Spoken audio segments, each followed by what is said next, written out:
প্রথমে ধন্যবাদ জানাই লাল সালাম কমরেডদাকে। হ্যাঁ বন্ধুরা, ভারত বিরোধিতা করে কেউ বেশি দূরে এগিয়ে যেতে পারেনি। ভারত বিরোধিতার ফল যে কতটা ভয়ঙ্কর হতে পারে এর জলজান্ত উদাহরণ আপনারা পাকিস্তানকে দেখে নিন। মালদ্বীপের দিকে তাকালে আপনারা বুঝতে পারবেন। রিসেন্ট দ্বিতীয়বার স্বাধীন হওয়া একটা দেশ পূর্ব পাকিস্তান, সেই দেশের ইসলাম প্রোডাক্ট গ্রহণকারী ব্যক্তিগুলো প্রচন্ড লাফাচ্ছে। দেশের নাকি স্বৈরাচার সরকারকে ফেলে দিয়ে তারা বড় একটা যুদ্ধে জয়ী হয়েছে।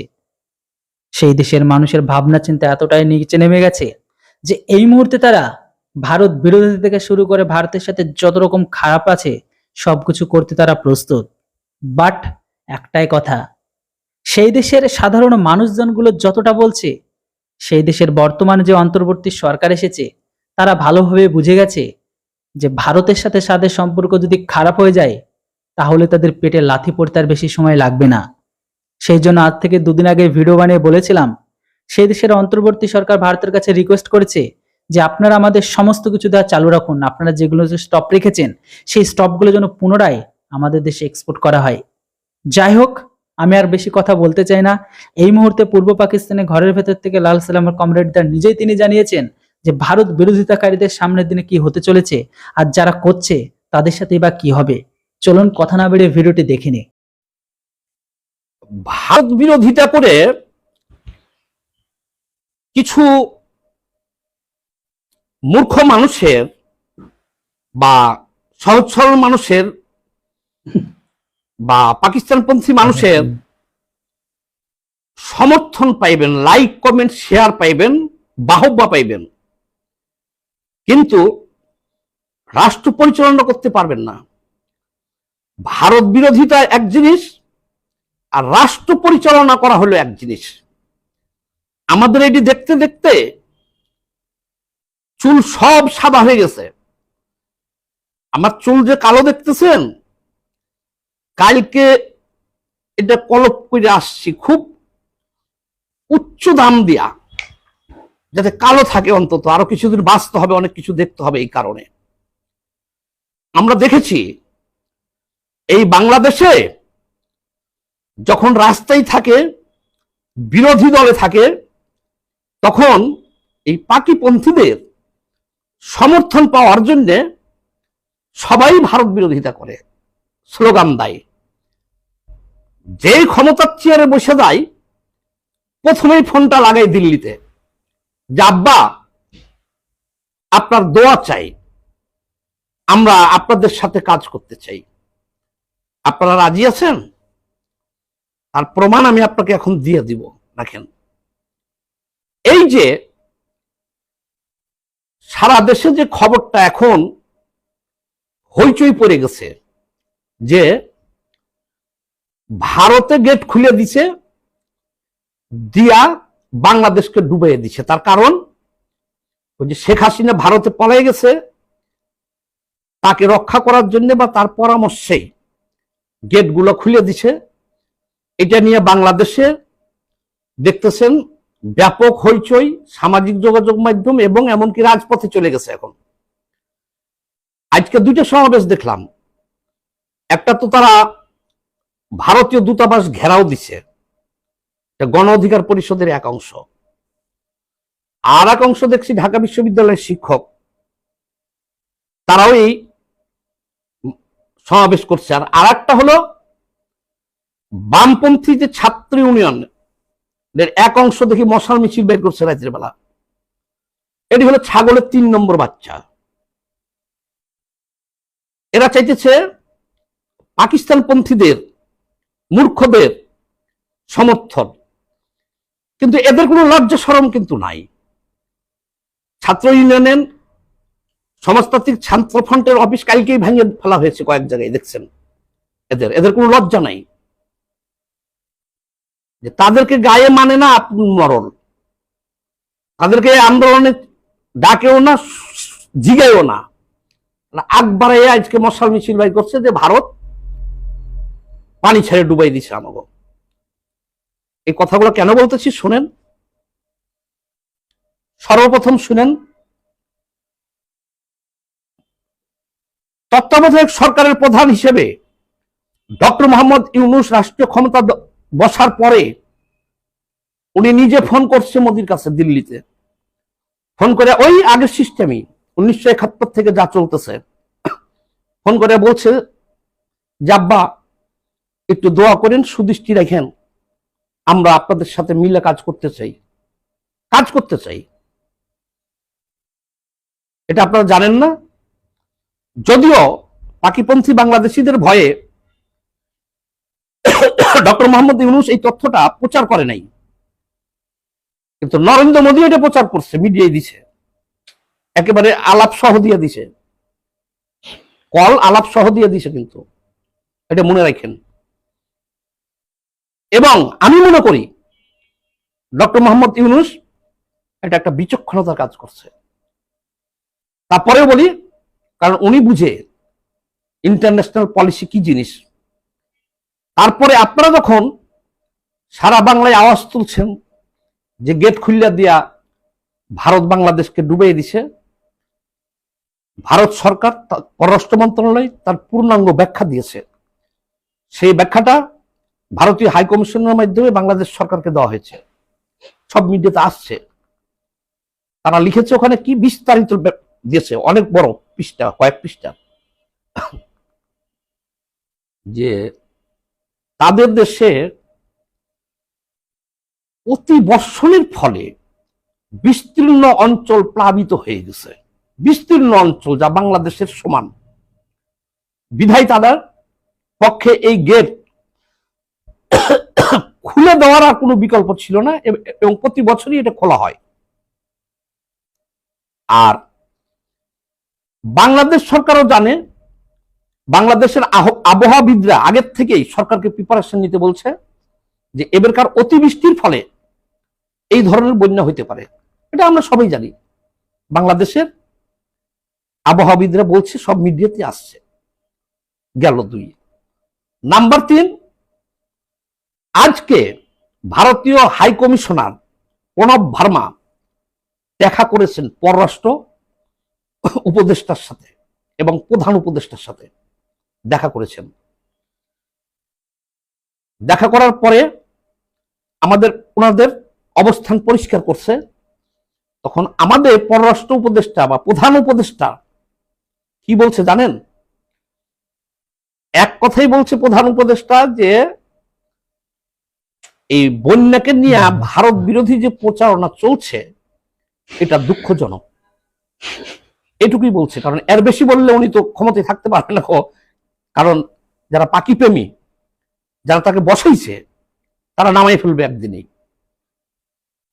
আজকের তথ্য পররাষ্ট্র উপদেষ্টাও বলছেন তৌহিদ সাহেব, এবং আমাদের প্রধান উপদেষ্টা বলছে যে ভারত বিরোধী যে প্রচারণাটা চলতেছে, যে বন্যাতে বাংলাদেশকে ডুবিয়ে দিচ্ছে, এটা অত্যন্ত দুঃখজনক।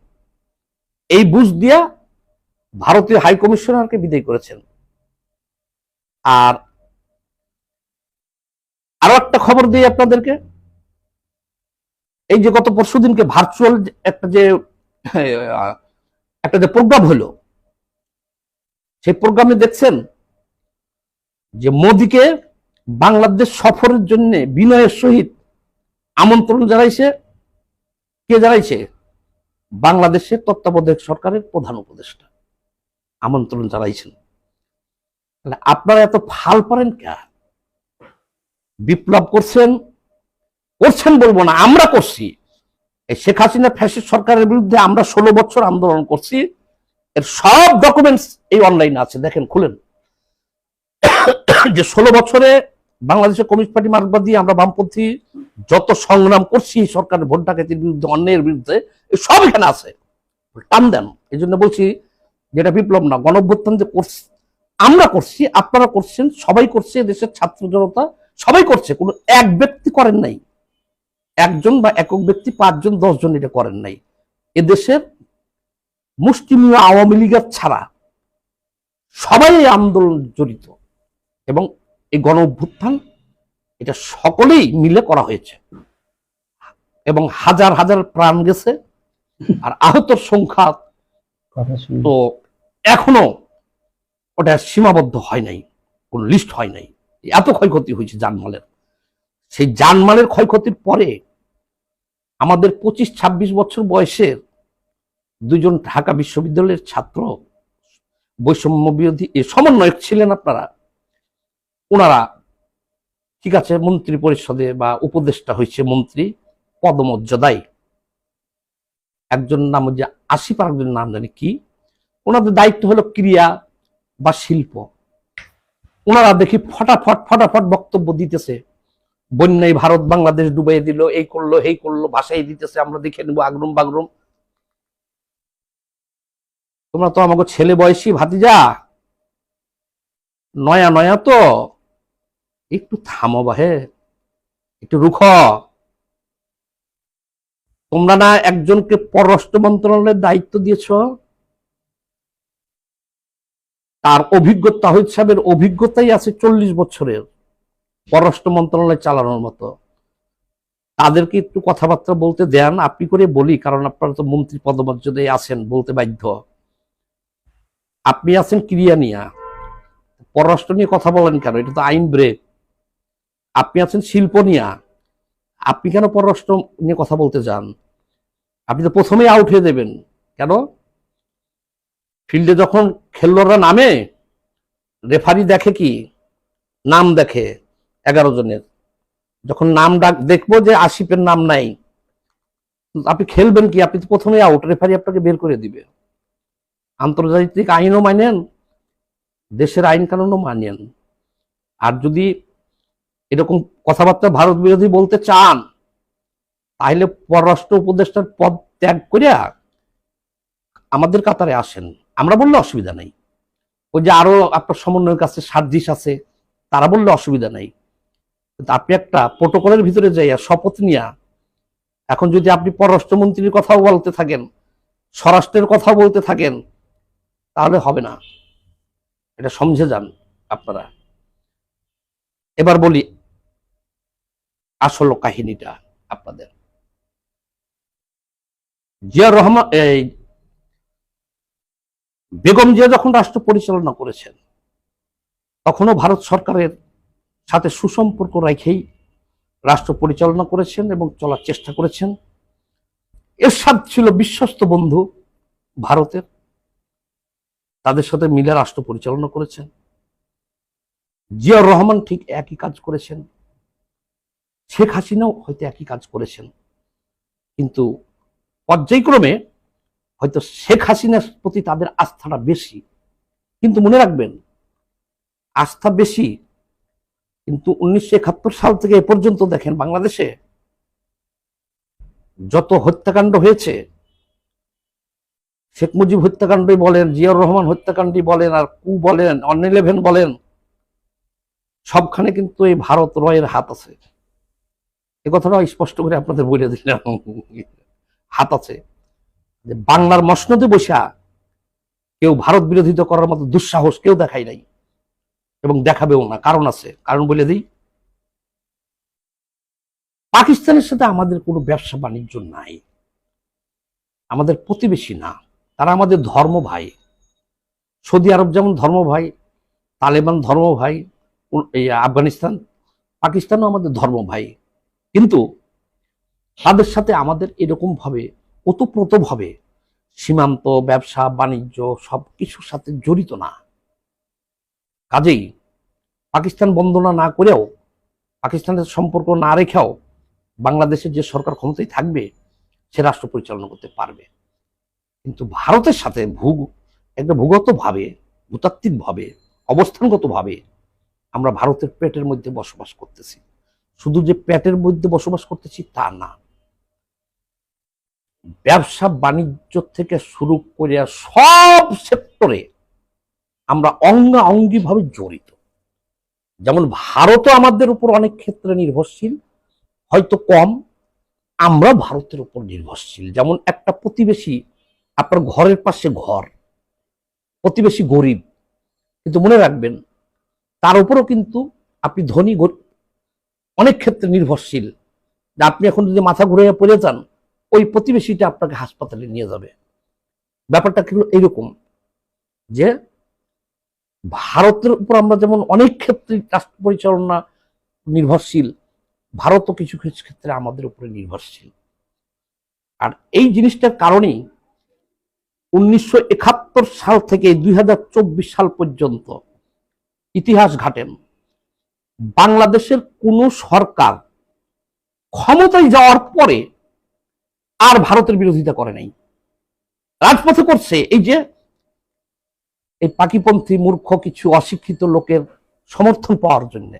রাজপথে থাকাকালীন ভারত বিরুদ্ধে বহুত বলবে, ক্ষমতায় যাওয়ার লগে লগে প্রথমে ফোনটা দিল্লিতে লাগাবে, আব্বা আপনাদের সাথে মিলামিশা কাজ করতে চাই, আপনি তো বসে আছেন আজমিরে দিল্লির, একটু দোয়া রাখেন।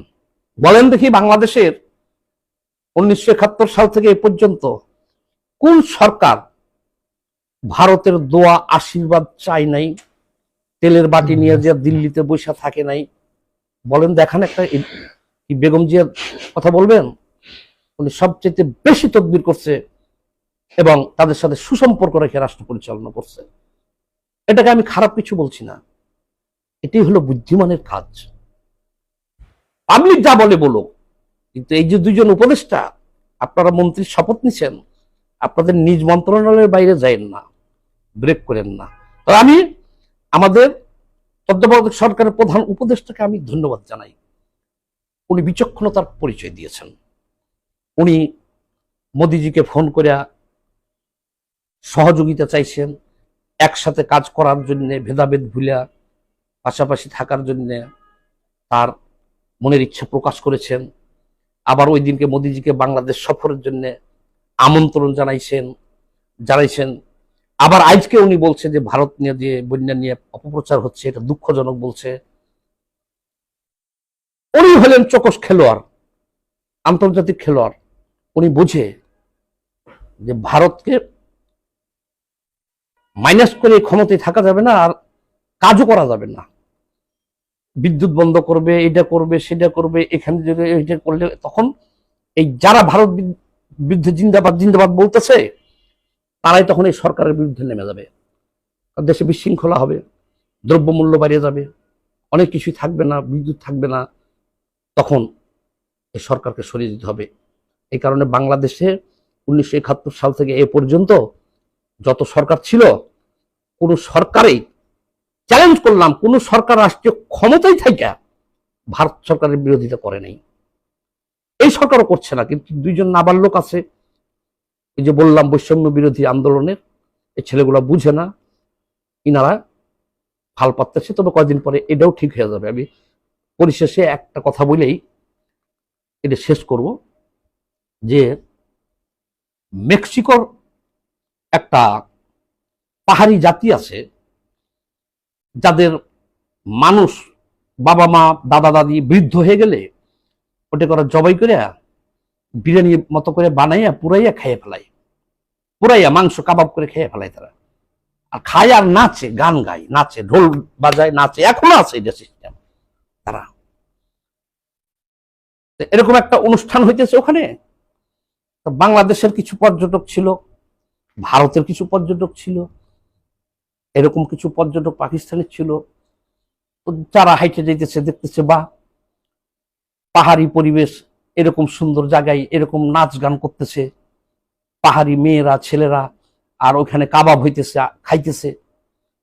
এরাও নিয়ে ওই কাবাব নিয়ে খাইছে, খেয়ে নাচতেছে, কাবাব নিয়ে খাইতেছে আর নাচতেছে, সবাই যোগ দিচ্ছে, খাইতেছে, নাচতেছে। এখন বিবিসির সাংবাদিক দেখছে যে আন্তর্জাতিক মিডিয়া দেখছে কি এই লোকগুলা কারা, এদের চেহারার লগে এদের চেহারা মিলে না, তো এরা কি এর আনন্দ করতেছে দেখি। কারণ এদেরকে জিগাই, এশিয়ার যারা ছিল জিগায় যে আপনারা যে নাচতেছেন, ফাল পাততেছেন, কেন নাচতেছেন আর ফাল পাততেছেন, আনন্দ করতেছেন? বলে আনন্দটা কিসের আনন্দ করতেছেন, আনন্দটা জানেন এই আনন্দটা কিসের? বলে না আমরা জানি না, ওই যে সবাই নাচতেছে আমরাও নাচতেছি, সবাই খাইতেছে আমরাও খাইতেছি। তারা বললো শুনেন, এখানে তো এদের নিয়ম হলো এইটা, তাদের মুরব্বীরা মানুষ বয়স্ক হলে তারা ওইটারে জবাই করে কাবাব করে খায় আর গান বাজনা করে, তারা ঢোল ঢাক যা আছে বাজায়, নাচ গান করে। তাহলে আপনারা এগুলো খাচ্ছেন, তাহলে আপনাদের ধর্ম কি? কেউ বলছে হিন্দু, কেউ বলছে মুসলমান। তাহলে আপনাদের ধর্মে কি কেউ মারা গেলে এরকম ভাবে নাচ গান করেন? এখন সবাই তো ব্যাকুল হয়ে গেছে। মানে ওরা বুঝে নাচতেছিল গাইতেছিল, আর এরা না বুঝেই গাইতেছিল আর নাচতেছিল। মানে বাংলাদেশে হয়েছে ব্যাপারটা এই, ভারত বিরোধিতার একটা ব্যানার নিয়ে একজন দাঁড়াইলে, স্লোগান ধরলে আরো 100 জন এমনি পাওয়া যায় ওখানে।